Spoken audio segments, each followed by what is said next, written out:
नमस्कार श्रोते हो, स्वागत आहे आपलं सफर कथा विश्वाची विदर्शना या यूट्यूब चॅनलवर. आपण आहोत लेखक मो मराठी यांच्यासोबत बालकांड या कादंबरीच्या सफरीवर.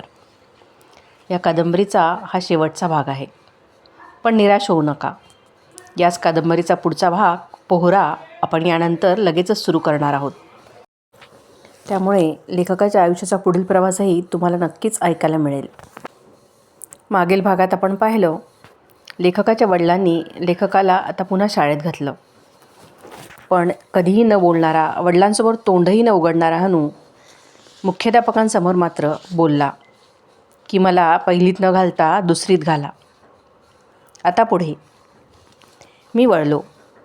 कोपऱ्यात जागा होती, तिथे जाऊन बसलो. माझ्याकडे दप्तर नव्हतं, पाटी नव्हती, पेन्सिल नव्हती, पुस्तक नव्हतं. तरी मला बरं वाटत होतं. मास्तरांनी मला दुसरीत बसवलं होतं. मी मनाशी ठरवून टाकलं, अभ्यास करायचा, विसरायला झालेलं सगळं पुन्हा आठवायचं, पाढे पुन्हा काढायचे, पुन्हा पाठ करायचे, धडे वाचायचे, बाराखड्या पुन्हा काढायच्या, पावकी नेमकी पुन्हा शिकायची. 6 माहीत पास व्हायचं आणि मास्तरांना म्हणायचं, मास्तर मी या पास झालं आहे, आता माका तिसरीत बसवा. मास्तर बसवतील का मला तिसरीत? एकदम बसवतीलच. मात्र दुसरीत 6 माहीत नीट पास झाल्यावरच त्यांना म्हणायचं, आणि अभ्यास नाही झाला आणि आपण नापासच झालो तर काय म्हणालेत मास्तर? पुन्हा पहिलीत टाकलीत. नको रे बाबा, पुन्हा पहिलीत नाही जायचं, दुसरीतून तिसरीतच जायचं. बाळू, महेश्वर, मधू कसा अभ्यास करीत असतात सारखा, तसा सारखा अभ्यासच करायचा. अभ्यास अभ्यास. मास्तर मुलांना कविता म्हणायला सांगत होते. मला ती येत नव्हती, पण मी इतरांनी म्हटलेली लक्षपूर्वक ऐकत होतो. त्यातल्या ओळी, शब्द लक्षात ठेवायचा प्रयत्न करीत होतो. मास्तर धडा शिकवित होते तेव्हा शेजारच्या मुलाच्या पुस्तकात बघत होतो. त्याच्या पुस्तकात बघून वाचायचा प्रयत्न करत होतो. मला वाचता येतं का हे बघत होतो.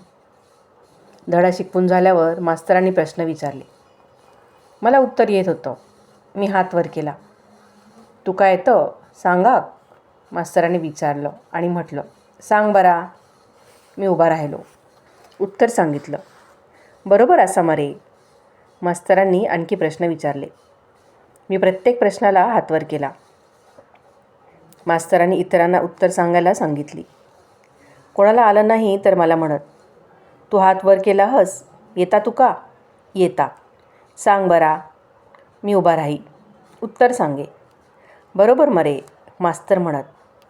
मास्तरांनी धड्यावरचे प्रश्न वर्गात विचारले. तेच प्रश्न पाटीवर उतरून घ्यायला सांगितले. म्हणाले, उद्या येताना उत्तरा लिवान हाडा. मग मला त्यांनी विचारलं, तू काय करतलस? मला काही सांगता येईना. माझ्यापाशी पुस्तक नव्हतं, पाटी नव्हती. म्हणाले, पाटी आणूक सांग बापाशिक.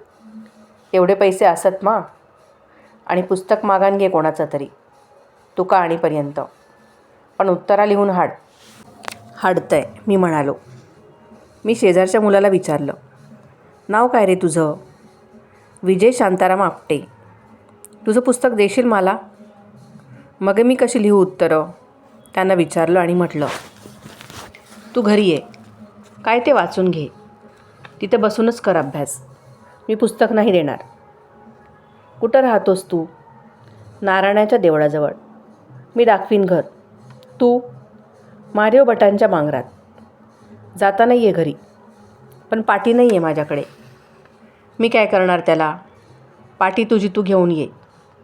घंटा झाली, शाळा सुटली. विजयने विचारलं, येणारेच का रे घरी? माझी पाटी कुठं आहे? ती आणली की येईन. मास्तरांना सांगेन मी पाटी नाही आहे म्हणून. संध्याकाळी बाळू, महेश्वर, मधू शाळेतून आले. विहिरीकडे जाताना बाळूनं मला आमच्या मांगराच्या पडवीत बघितलं. काय झाली का शाळा सुरू? कितवीत बसवलं शेवटी? दुसरीत, मी सांगितलं. बरं झालं, तो म्हणाला. नंतर पुन्हा आपलं पहिलीत. थांबून म्हणाला, मास्तरांनी ऐकलं म्हणायचं तुमचं. मी म्हटलं त्यांना, मला दुसरीत बसवा. मी भरून काढीन मागचा सगळा अभ्यास. आज वर्गात सगळ्या प्रश्नांची उत्तरं आली मला. प्रत्येक प्रश्नाला हात वर. शाबास, तो म्हणाला. आता लागा अभ्यासाला जोरात. भरून काढ सगळा. विसरून गेला असशील ते पुन्हा पाठ कर. पाढे, बाराखड्या, पावकी निमकी, वाचन. मला येणं आहे असं नाही आता म्हणायचं. पाटी नाही आहे माझ्याकडे, मी म्हणालो. आमच्याकडे असेल मधूची एखादी, बघतो. थोड्या वेळानं बाळू एक पाटी घेऊन आला. मला देत म्हणाला, घे, थोडीशी फुटली आहे कोपऱ्यात, पण नवी आणेपर्यंत चालव. घासून घे. घासता येते ना? कोळशानं घासतो. घास चांगली कोळशानं. पेन्सिल घेऊन ये. ती मात्र नाही सापडली. पट्टी नाही आहे. दुकानातून घेऊन ये म्हणाला आणि शेजारीच काका होते त्यांना म्हणाला, द्या त्याला अण्णा 2 आणे. पेन्सिल पट्टी घेऊन येऊ दे. काकांनी पैसे दिले. मी पट्टी पेन्सिल घेऊन आलो. कोळसा घेतला. पाटी घेऊन घास घासली. ती छान काळी दिसायला लागली. मग पाण्यात धुतली. फडक्यानं पुसली. पाटी, पट्टी, पेन्सिल घेऊन भिंतीच्या मुळाशी बसलो. मांडी घातली. पाटी मांडीवर ठेवली. रेखा आखल्या आणि नाव लिहिलं. शेजारच्या खोलीतच बाळू होता. त्याला दाखवीत म्हटलं, बघ, छान लिहिलं आहेस. येतात तेवढे पाढे काढ आता. चुकलास तर विचार मला, मी सांगेन. अक्षर चांगलं काढावं, वळणदार आणि सुटं. आकडे पण छान काढ. पुस्ती गिरवली होतीस का कधी? नाही. मग गिरव. आमच्याकडे आहेत कित्ते. दाखवेन तुला ते कसे गिरवायचे ते. मी पडवीवर आलो. पाढे काढीत बसलो. 20पर्यंत पाढे काढले. बाळूला पाटी दाखवली. बघत म्हणाला, चुकला नाहीस? नाही. काढता काढता आठवले सगळे, पण पुढले नाही आहेत. मी सांगेन. रोज एक गिरवायचा. हा घे 21चा. मी गिरवू लागलो. गिरवता म्हणू लागलो. 21 एके 21, 21 दुने 42 म्हणत राहिलो. गिरवीत राहिलो. पाढा अंगात भिणत आल्यासारखं वाटत राहिलं. सारखा गिरवीत राहिलो, म्हणत राहिलो. पुष्कळ वेळा गिरवून झाल्यावर पाटी उलटी केली. त्या बाजूने न बघता पाढा काढला. पाठी पुन्हा फिरवून तपासून बघितला. बरोबर आला होता. पुसून टाकला. पुन्हा काढला. पुन्हा पुसून टाकला. पुन्हा काढला. बरोबर येत होता. चुकायला होत नव्हतं. बाळूला म्हणालो, पाठ झाला म्हणू? झाला पाठ म्हणून दाखवू? मी विचारलं आणि म्हणू लागलो. त्यानं म्हण असं म्हणण्याची वाट पाहिली नाही. शाब्बास, झाला की पाठ, बाळू म्हणाला. असा रोज एक पाठ करायचा. पुढला गिरवायचा. मागचाही गिरवायचा. 8-10 दिवसात पुढले पाढे पाठ करून टाक. काकांना म्हणालो, मला विजय शांताराम आपटेकडे जायचं आहे. त्याचं पुस्तक आहे. मला प्रश्नांची उत्तरं लिहायची. घरी ये, मग पुस्तक दाखवीन म्हणाला तो. म्हणजे शांताराम आपटेचा बोड्या रे, काका म्हणाले. इठा तर शांतारामचं घर, नारायणाच्या देवळाहारी. मला जायवेच असे, तू दाखय. चल मरे, जाऊन येऊया. मला घेऊन काका शांताराम आपट्यांकडे आले. विजय होता. झोपड्यावर बसला होता. पडवीवर एक कंदील मिणमिणत होता. पुस्तक दाखवतोस मरे, मी त्याला विचारलं. दाखवतो. माझा झालासुद्धा अभ्यास. मला लिहायचीत उत्तरं. पाटी घेऊन आलो आहे मी. विजयने पुस्तक दिलं. मी पुस्तक घेऊन बसलो पडवीवर. तो आणि त्याची भावंडं झोके घेत बसली होती झोपाळ्यावर. मी धडा शोधला. पाटी मांडीवर घेतली. पट्टीनं ओळी आखून घेतल्या आणि मान खाली घालून पाटीवर प्रश्नाची उत्तरं लिहित बसलो. तुला वेळ लागणारच आहे काय रे, काकांनी विचारलं. नाही, झालाच. याचेच आहे सगळा. सोपीच आहेत उत्तरा. मी सांगितलं आणि उत्तरं लिहू लागलो. थोड्या वेळात काकांना म्हणालो, चल जाऊया. झाला लिहावनी? त्यांनी काहीसं आश्चर्याने विचारलं. होय, झाला. त्यांना सांगितलं आणि उठलो. पुस्तक विजयला देत म्हणालो, उद्या शाळा सुटल्यावर आधी तुझ्याकडे येईन. अभ्यास करून मग घरी जाईन. चालेल? ये मरे, तो म्हणाला. घरी परतताना मी मनातल्या मनात म्हणत होतो, 21 एके 21, 21 दुने 42. दुसऱ्या दिवशी मी मास्तरांना माझी पाटी दाखवली. त्यांनी बघितली. उत्तरं बघितली. म्हटलं, बरोबर लिहिलंस. असोच कर मरे अभ्यास, हां? नाहीतर घातलं आहे तुका उलटो पहिलेत. कर्तलंय, मी म्हणालो.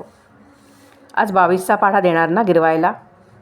दुसऱ्या दिवशी बाळू, महेश्वर शाळेतून आल्यावर मी बाळूला म्हणालो, 21चा पाढा आधी काढून दाखवायचा पुन्हा, मग 22चा.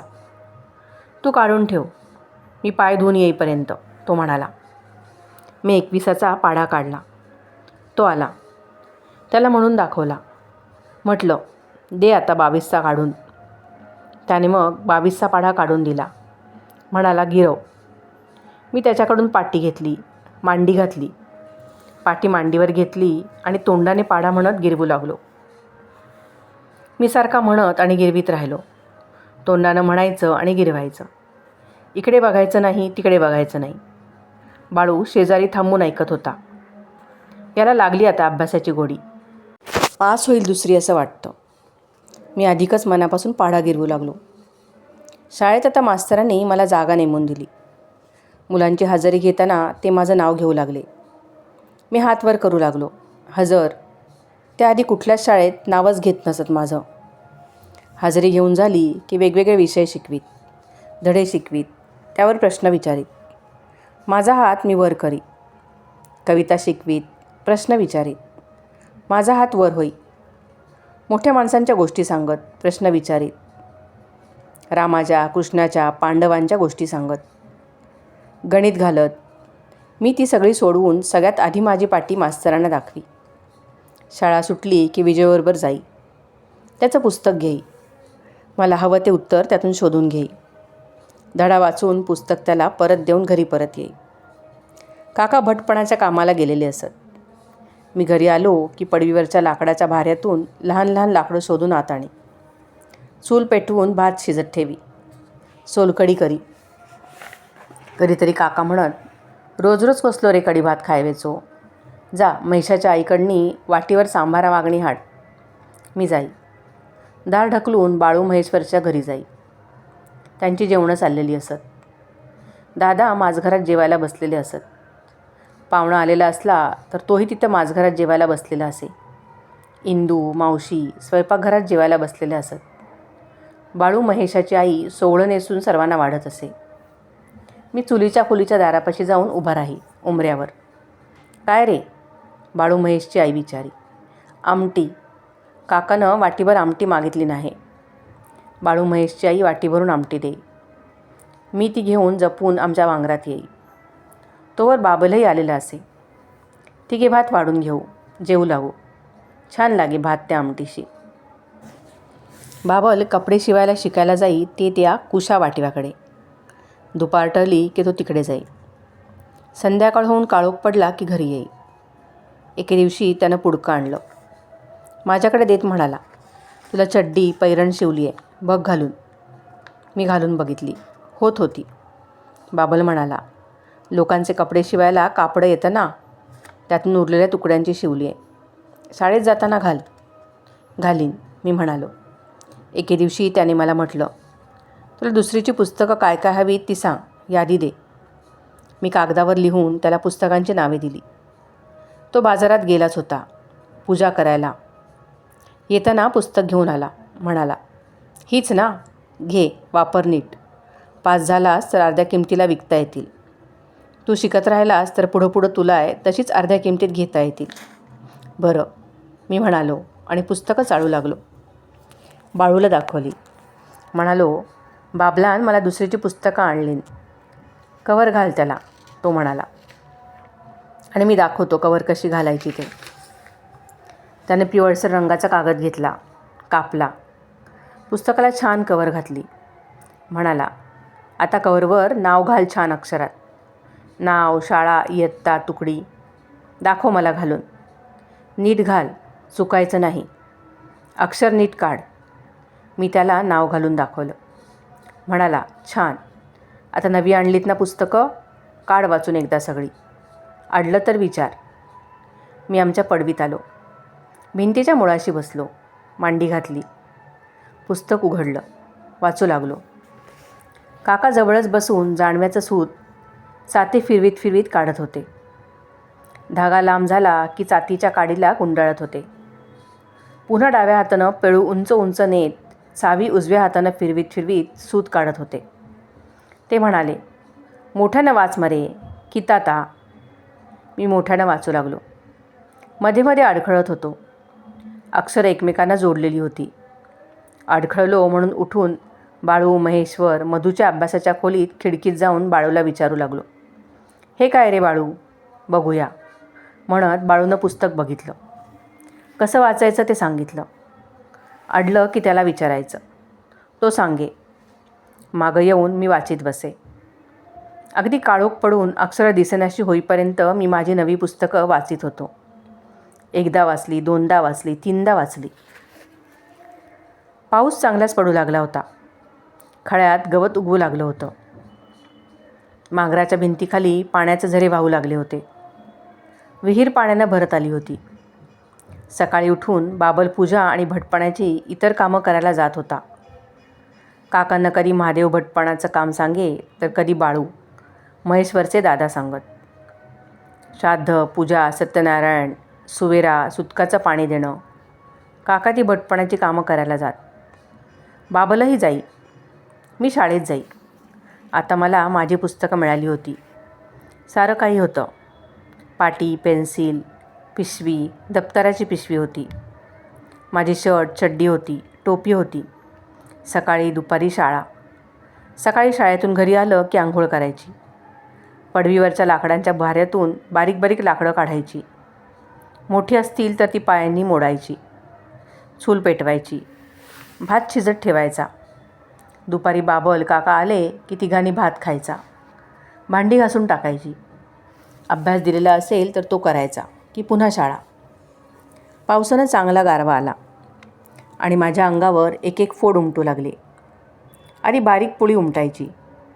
बसताना तिच्यावर दाब पडला की ती थोडी दुखू लागे. 2-4 दिवसात फोड टम्म फुगे. बसता येत नसे. बसायचा प्रयत्न केला की दुखे. कधीकधी फोड फुटे. सगळी घाण बाहेर येई. चड्डीला लागे. चड्डीवर डाग दिसू लागे. तो खाली पायावर उतरे. चालू लागलो की मागच्याला घाण वाळलेली रेग दिसे.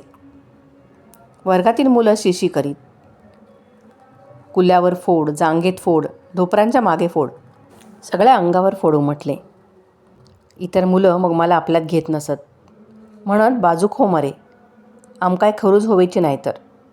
सगळे फोड दुखत. शाळेत जाऊन बसणं जमेना. शाळेची जमीन खडबडीत होती. लहान लहान खड्डे पडलेले, दगड आलेले. त्यातच मुलं बसत. पण मला बसणं जमेना. मी शाळेत जाईना. काकांनी एकदा विचारलं, आज शाळेत नाही का रे जायवेचा? ते घरीच होते. आज त्यांना भटपणाच्या कामाला जायचं नव्हतं. दुखचेसे, मी कणत म्हणालो. किता दुखचेसे?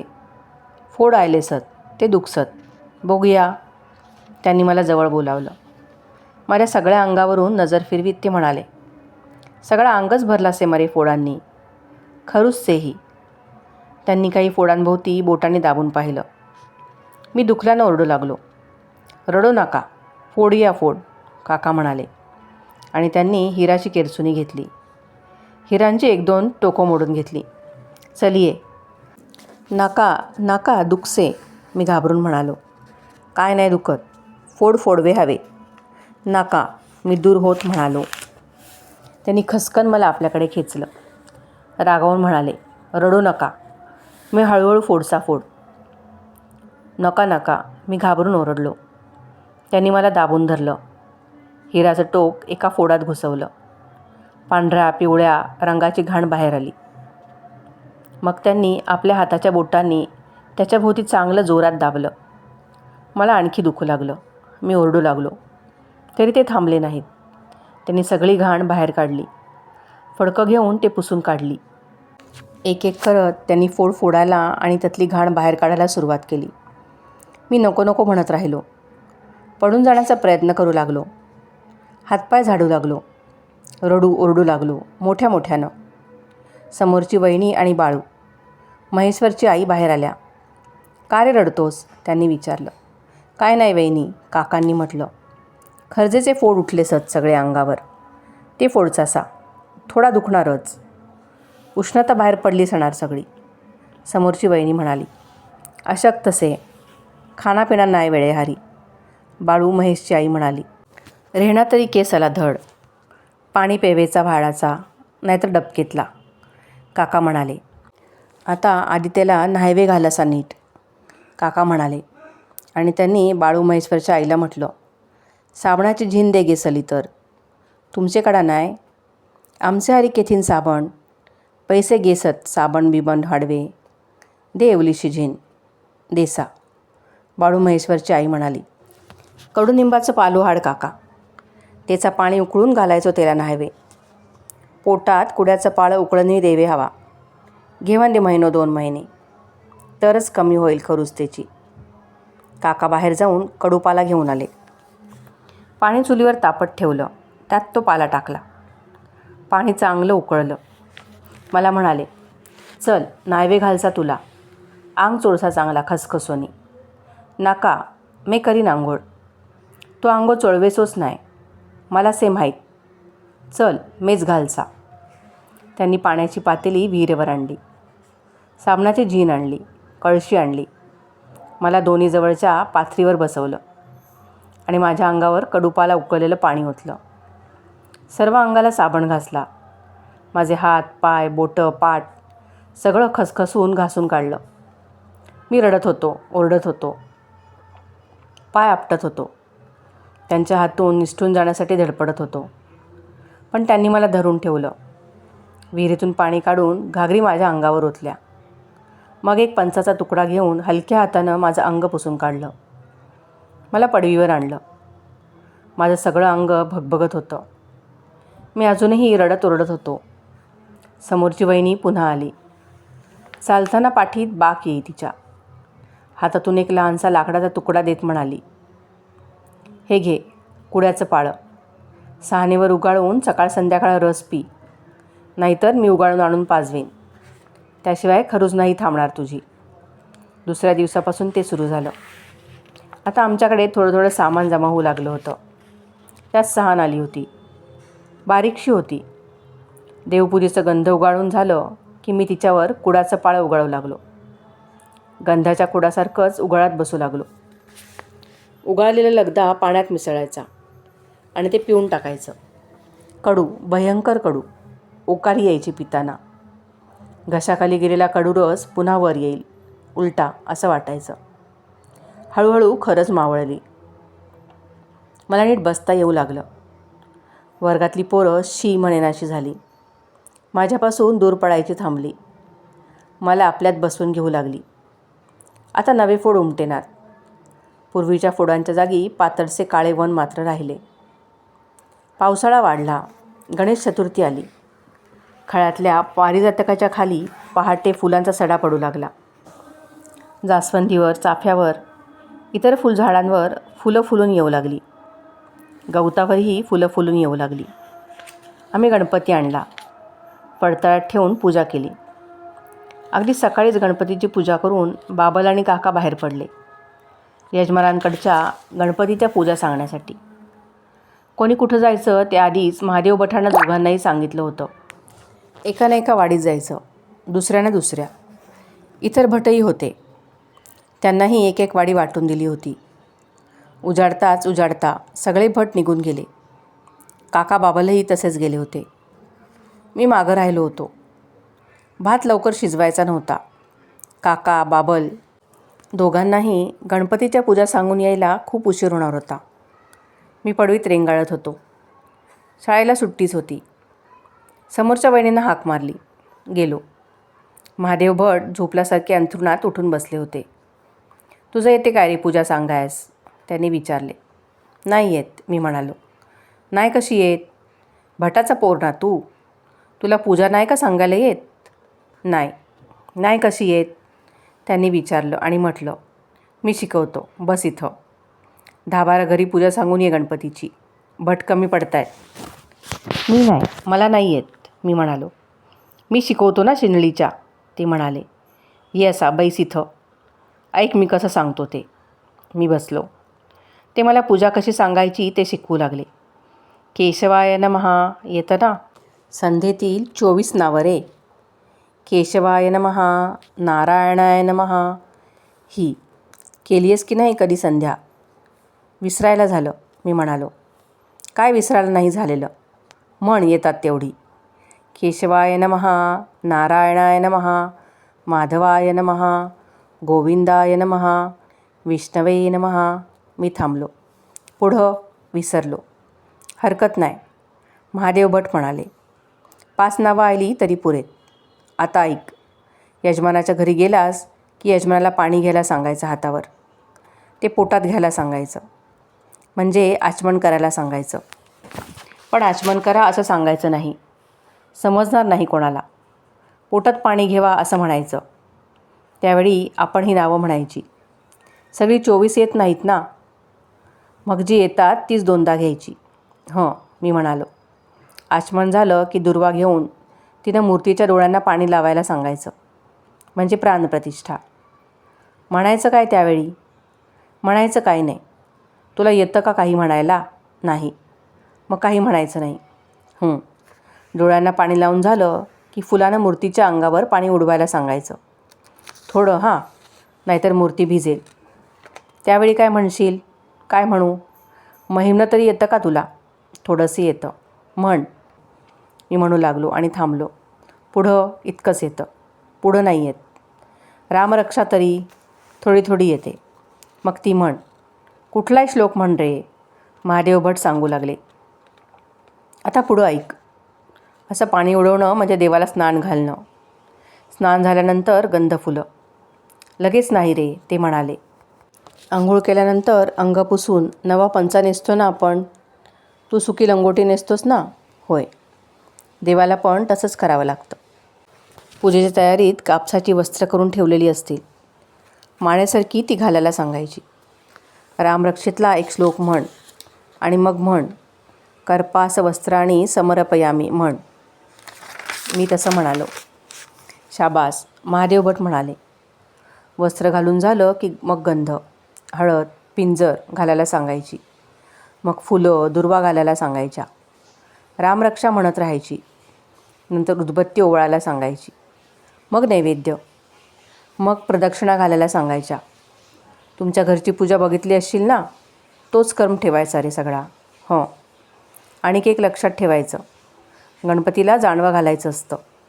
आणून ठेवलेलं असणार तिथं. ते घालायला सांगायला विसरायचं नाही. लक्षात ठेवशील?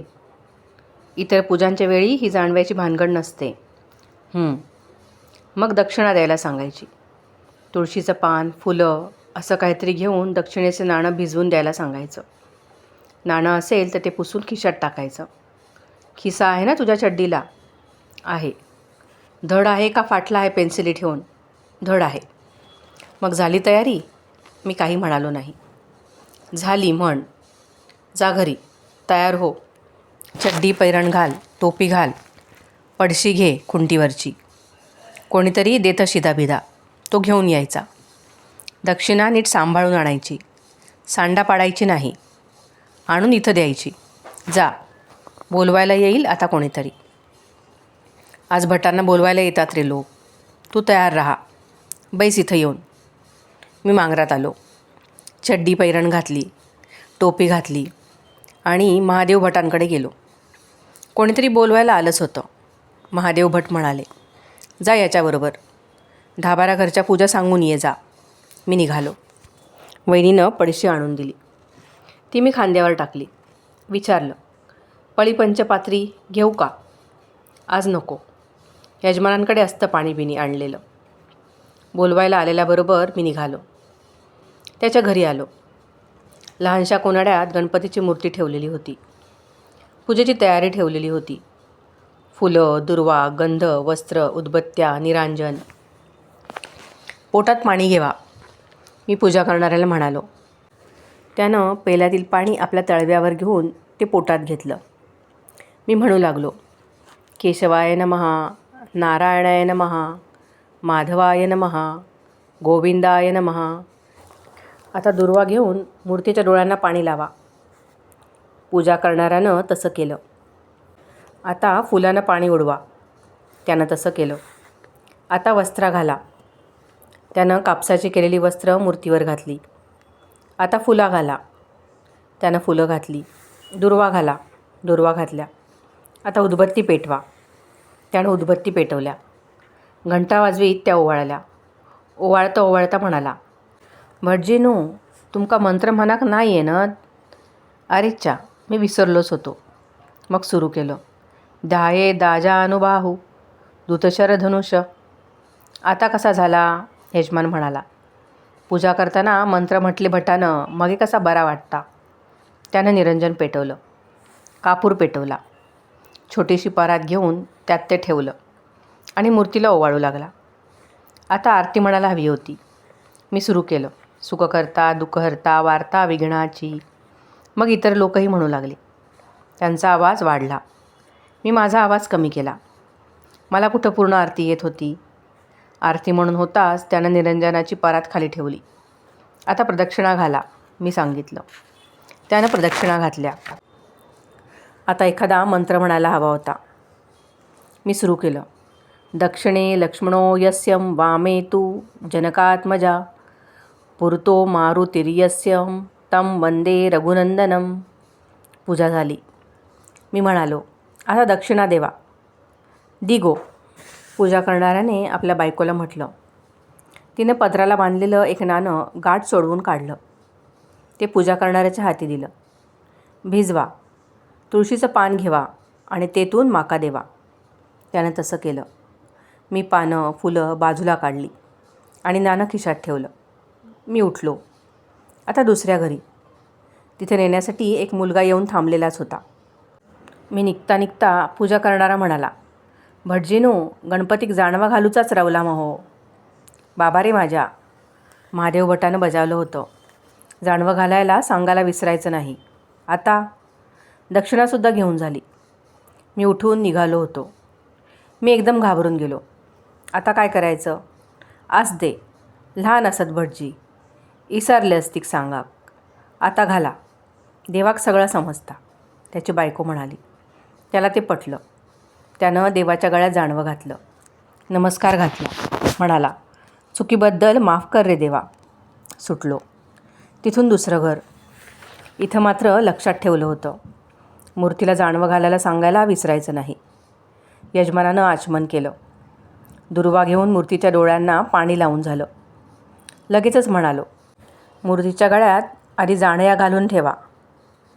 यजमानानं मूर्तीच्या गळ्यात जानवं घातलं. एकदमच मला आठवलं, यज्ञोपवितं परमपवित्रं बलसस्तु तेजः. मी म्हणून टाकलं. कधीकधी जानवं घालताना मुंज झाल्यानंतर संध्या करताना ऐकलेला पाठ केलेला मंत्र आठवला. तो म्हणताना वाटलं, आठवला एक तरी मंत्र. अगदीच रामरक्षा म्हणून भागवावं लागलं नाही. पूजा सांगता सांगता आणखी आठवलं. घरात काका पूजा करीत असताना म्हणत ते, पुष्पानी समर्पयामी, धूपम समर्पयामी, नैवेद्यम समर्पयामी, कार्पास वस्त्राणि समर्पयामी. पूजा सांगताना आता मी रामरक्षेतील श्लोकांच्या जोडीला हेही त्या वेळी म्हणू लागलो. फुलं घाला असं सांगून पुष्पाणि समर्पयामी, उदबत्ती लावून झाल्यानंतर धूपम समर्पयामी, आरती झाल्यानंतर दीपम समर्पयामी. असं 10-12 घरच्या पूजा झाल्या. मी घरी यायला निघालो. पडशी रिकामीच होती, पण चड्डीचा खिसा दक्षिणेच्या पैशांनी भरला होता. तो चांगला जड झाला होता. चालताना खिशातले पैसे खुळखुळ वाजत होते. महादेव भट वाटच बघत होते. आलास? होय. कितीतरी झाल्या पूजा? 10-12 घरी. चुकलाच नाही ना पूजा सांगताना? नाही. दक्षिणा घेतलीस का मागून? होय. मी खिशावर हात ठेवीत म्हणालो. खिशात आहेत ना पैसे? हो. इथं ठेव काढून. तेवढ्यात बाहेर येत वहिनी म्हणाली. मी खिशातून पैसे काढून जमिनीवर ठेवले. सगळे काढ, महादेव भट म्हणाले. काढले. बघ, खिशात राहिलं असेल एखादं नाणं. नाही, सगळे काढले बाहेर. खिशाच्या कोपऱ्यात पावली बिवली जाऊन अडकते. नाही. दुसऱ्या खिशात. चड्डीला एकच खिसा आहे. पैरणीच्या खिशात नाही. चड्डीचा खिसा उलटा करून दाखव बघू. मी खिसा उलटा करून दाखवला. मोज गो, महादेव भट वहिनीला म्हणाले. ती पैसे मोजू लागली. मी बघू लागलो. आणा, चवली, पावली. एकाकडे अधेली मिळाली होती. कुठं गेली? मी नाणी बघत म्हणालो. अधेली? महादेव भटानं आणि वहिनीनं एकदम विचारलं. यात नाही दिसत ती? वहिनीनं विचारलं. तिनं पुन्हा सगळी नाणी खाली टाकली. पुन्हा सगळी नीट तपासली. मीही बघितली. त्यात अधेली नव्हती. किता केलास अधेलीचा? महादेव भटानं विचारलं. सांडलीस का? वहिनीनं विचारलं. मी काही सांगितलं नाही. एका घरी तेरड्याच्या फुलातून दक्षिणा मिळाली होती. त्यात एक चकचकीत नाणं होतं. ती अधेलीच असावी.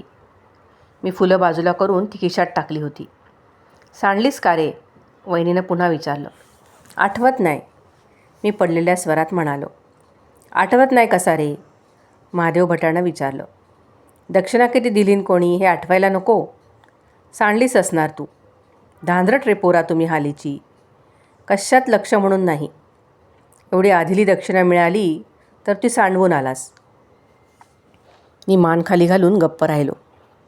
सांडली सैल के तरी, वहिनी महादेव भटांना म्हणाली. पण उपयोगी तर पडलो वेळेला. 10 घरची पूजा सांगणी आयलो. जाऊ दे आता.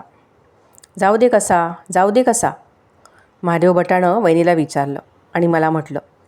कुठल्या वाटेनं गेला आलास ते आठवतं? हो. मग जा तर. त्याच वाटेनं पुन्हा जाऊन ये.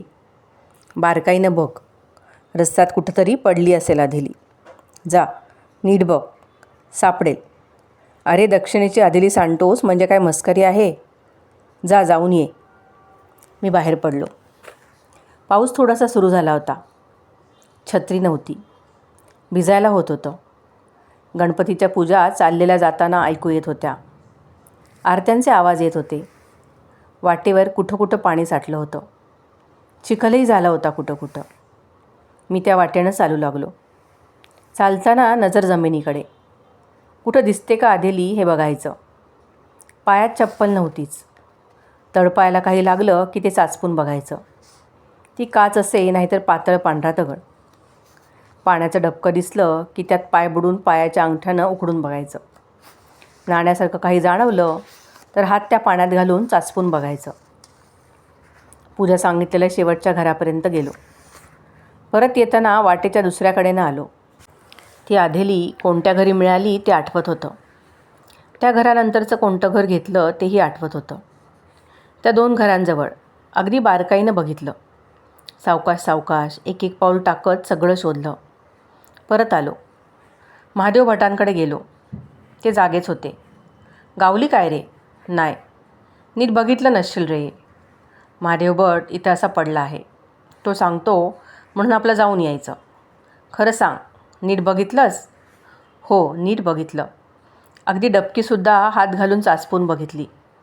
वहिनी आमचं बोलणं ऐकून बाहेर आली. गावली रे? तिनं विचारलं. नाही, मी रडवेल्या स्वरात म्हणालो. बघितलंस का नीट? होय. वाटेत दोन्ही बाजूंनी? होय. वाटेत पाणी साठलेलं, त्यातही हात घालून बघितलं. अधलीच होती ना ती? मी काहीच उत्तर दिलं नाही. अधली होती का ती? की चवली? काळोखामुळं मला ती अधलीसारखी वाटली होती. पण मी तर अधली होती असं म्हणून बसलो होतो. ती अधली नव्हती असं सांगितलं असतं तरी ते त्यांना कसं खरं वाटणार. मी गप्प राहिलो. कोणीच काही बोललं नाही. मग महादेव भट वहिनीला म्हणाले. त्याला दे एक चवली. वेंधळा केचो. वहिनीनं एक चवली माझ्या हातावर ठेवली. महादेव भट म्हणाले. जा रे, खा पेपरमिंटा. मी आमच्या मांगरात आलो. ओली झालेली चड्डी पैरण पिळून वाळत टाकली आणि चूल पेटवण्यासाठी लाकडं घरात नेली. गणपतीची सुट्टी संपली. शाळा सुरू झाली. सकाळी शाळा, दुपारी सुट्टी, पुन्हा दुपारी शाळा. दुपारच्या सुट्टीत आधी भात सोलकढी करायची. बाबल काका भटपणातील कामं करून परतले की तिघांनी जेवायचं. भांडी घासून टाकायची. शेण लावायचं जेवल्या जागी. मग दुपारचा अभ्यास करीत बसायचं. मास्तर म्हणाले. आता सामाई परीक्षा घेतलंय हारे, नीट अभ्यास करा. मुलं अभ्यासाकडे वळली. शाळेतला पोरांचा आवाज कमी होऊ लागला. पाऊस असल्यानं खेळायच्या तासालाही मुलं वर्गातच बसत. संथ धीम्या लयीत पाढे म्हणत, कविता म्हणत. आता मला पाढे पाठ होऊ लागले होते. पुस्तकातले धडे वाचता येऊ लागले होते. जोडाक्षर वाचता येऊ लागली होती. कविता पाठ होऊ लागल्या होता. वर्गातल्या मुलांना कविता म्हणायला सांगायची झाली की पेंडुरकर मास्तर मला सांगत, तू सांग रे कविता म्हणाक सगळ्यांका. पाढे सांगायचे झाले तर मला म्हणत, तू रे सांग पाढे सगळ्यांका. मी ऐटीत उभा राही सगळ्या मुलांसमोर. त्यांच्याकडे तोंड करून खणखणीत आवाजात कविता पाढे सांगू लागे. मुलं म्हणू लागत. वर्गात धडा वाचायला मास्तरांनी सांगितला तर मी तो न अडखळता न चुकता मोठ्याने वाचून दाखवी. घरून नेलेला माझा सगळा अभ्यास बरोबर असे. वर्गातल्या सगळ्या तासांच्या प्रश्नांना माझा हात वर होई. ज्यांना उत्तर येतं ती मुलं मी म्हणत, मी सांगते म्हणत, मीही म्हणे. प्रत्येक प्रश्नाला माझा हात वर झालेला बघून मास्तर म्हणत, कोणा केला नाही तरच मी तुका विचारतले. तो का सगळी उत्तरं येतात माका माहिती हा. कधीकधी मास्तर वर्गात गणितं सोडवायला घालीत, प्रश्न घालीत. वर्गात पाटीवरच त्यांची उत्तरं लिहायची असत. मी सगळ्यात आधी ओरडे, माझी झाली. मी जोरात पाटी उपडी घाली. मास्तर मला पाटी घेऊन जवळ बोलावीत. उत्तर बघत, मग म्हणत सगळी बरोबर. मग सांगत, जा इतर पोरांच्या आहे पाट्या तपास. बरोबर लिहिला का आहेत बघ जा. मी इतरांच्या पाट्या तपाशी. ज्यांचं बरोबर असे त्याला बरोबरची खूण करी. चूक असेल तर चूक अशी खूण करी. चुकलेल्याचं नाव मास्तरांना सांगे. ये रे हकडे. मास्तर त्याला जवळ बोलावीत आणि त्याच्या हातावर पट्टीचे रुळाचे फटके मारीत. तो चांगलाच कळवळे. मार चुकवू बघे. मास्तर त्याला धरून ठेवीत आणि आणखी जोरात फटके मारीत. विचारीत, अभ्यास करूक नको? वर्गात निस्ती मस्ती करूक हई होय मा? म्हणान चुकता अभ्यास, खा मार आता. असं म्हणून ते त्याला आणखी फटके मारीत. मास्तरांनी मला एकदा सांगितलं, रे हय उभो रवये, मी कामात असं आहे. तू या वर्गावर लक्ष ठे. पोरांका गणिता घाल. धडे वाचूक सांग. कविता म्हणान घे. तपास आहे तूच. वर्गात कोणाक मस्ती करूक देऊ नको हां. हेडमास्तर पेंडुरकर कामात बुडाले. इतर एक दोघा मास्तरांना त्यांनी आपल्या मदतीला बोलावून घेतलं. मी हातात मास्तरांच्या टेबलाजवळचा रूळ घेतला आणि त्यांच्या टेबलापाशी येऊन उभा राहिलो. म्हणालो, गप रवा बरा सगळे, मी आता गणिता घालते. मी गणितं घातली. थोडा वेळ जाऊ दिला. रूळ पाठीमागं धरून वर्गातून फेरी मारली. मग म्हणालो, सपलो येळ, आता पाट्यो पाडा. मुलींनी पाट्या खाली टाकल्या. मी प्रत्येकाच्या जागेवर गेलो. पाटी तपासली. कोणाला चूक दिलं, कोणाला बरोबर. ज्याचं चुकलं होतं त्यांना मास्तरांच्या थाटात म्हणालो, अभ्यास नाही मारे करणंस, मग हे कसा येतला गणित सोडवक. गणितं झाली. मग धडे वाचून घेतले. एकेकाला जागेवर उभं राहून वाचायला सांगितलं. मुलं वाचू लागली. एका जणाचं वाचून झालं की त्याला थांबवायचं. त्याच्या पुढलं दुसऱ्याला वाचायला सांगायचं. त्यांचं लक्ष नसलं की तो अडखळे, चुके, दुसरीकडूनच वाचू लागे. मी विचारलं, लक्ष काय होता रे? बाहेर काय बघित होतंस? वर्गात बोलणाऱ्या पोरांना दटावू लागलो. टेबलाजवळ बोलावून त्याच्या हातावर पट्टी मारू लागलो. अगदी मास्तर करीत तसंच. एका मुलानं अधिकच मस्ती चालवली. त्याच्या जागेवर जाऊन मी त्याच्यावर मास्तरांच्या रुळाचे फटके मारले. तो चांगला रडू लागला. मोठ्यानं रडू लागला. आता मास्तरांचं लक्ष गेलं. ते वर्गात आले. मार खाल्लेल्या मुलानं तक्रार केली, मास्तर हे ना माका मारल्यान. तो मस्ती करीत होतो, मी म्हणालो. म्हणान, तू या मारलंस ते का? मास्तराने विचारलं.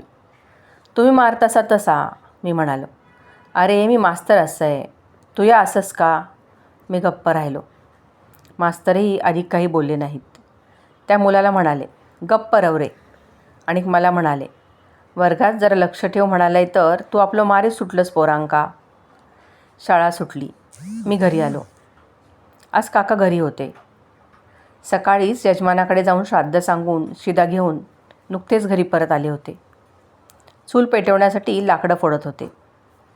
माझ्या पाठोपाठ तो मुलगा आणि त्याच्याबरोबर त्याचा बाप हजर. मी त्यांना ओळखलं. शाळेत जाताना ते दोघेही मला बरेचदा त्यांच्या खोपीच्या दारात दिसत असत. श्रोते हो, आजच्या भागात इथेच थांबूयात. पुढील भागात पाहूयात शाळेतील मुलगा व त्याचे वडील लेखकाबरोबर आता भांडतात की काय.